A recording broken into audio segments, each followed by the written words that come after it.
മലപ്പുറം ആലിപ്പറമ്പ് പഞ്ചായത്തിൽ സംഘർഷം. EMS ഭവന പദ്ധതിയുടെ ആധാരം UDF മെമ്പർമാർ വീടുകളിൽ എത്തിച്ചു നൽകി വോട്ടുകൾ സ്വാധീനിക്കാൻ ശ്രമിച്ചു എന്നാണ് ആരോപണം. LDF പ്രവർത്തകരുടെ നേതൃത്വത്തിൽ പഞ്ചായത്ത് സെക്രട്ടറിയെ ഉപരോധിക്കുന്നു.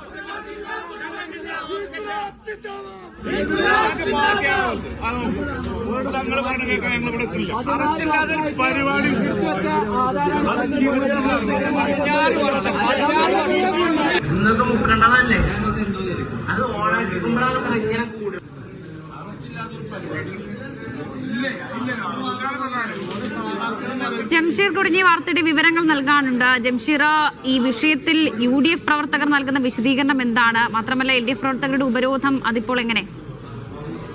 LDF പ്രവർത്തകരുടെ നേതൃത്വത്തിൽ ഇപ്പോഴും ഉപരോധം തുടരുകയാണ്. പഞ്ചായത്ത് സെക്രട്ടറി ഉപരോധിച്ചുകൊണ്ടിരിക്കുകയാണ്. പോലീസ് സംഭവ സ്ഥലത്ത് എത്തിയിട്ടുണ്ട്. ഈ സമരക്കാരുമായി ചർച്ച നടത്തുന്നുണ്ട്.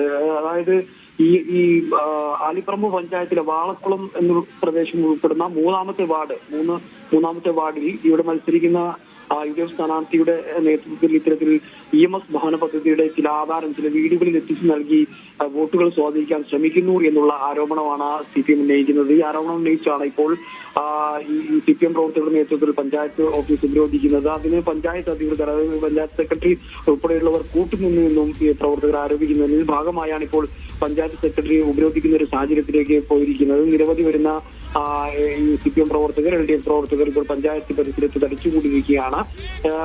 നേതാക്കളുടെ നേതൃത്വത്തിൽ ചർച്ച നടക്കുന്നുണ്ട്. പോലീസും സംഭവ സ്ഥലത്ത് എത്തിയിട്ടുണ്ട്.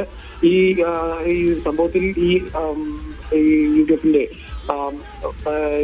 സ്ഥാനാർത്ഥിയായി മത്സരിക്കുന്ന ആൾക്കെതിരെ നടപടി വേണം, അതോടൊപ്പം തന്നെ പഞ്ചായത്ത് സെക്രട്ടറിക്കെതിരെയും നടപടി വേണമെന്നുള്ള ആവശ്യം ഉന്നയിച്ചുകൊണ്ടാണ് ഇപ്പോൾ LDF പ്രവർത്തകരുടെ നേതൃത്വത്തിൽ ഈ ഉപരോധ സമരം നടത്തുന്നത്. ശരി ജംഷീർ.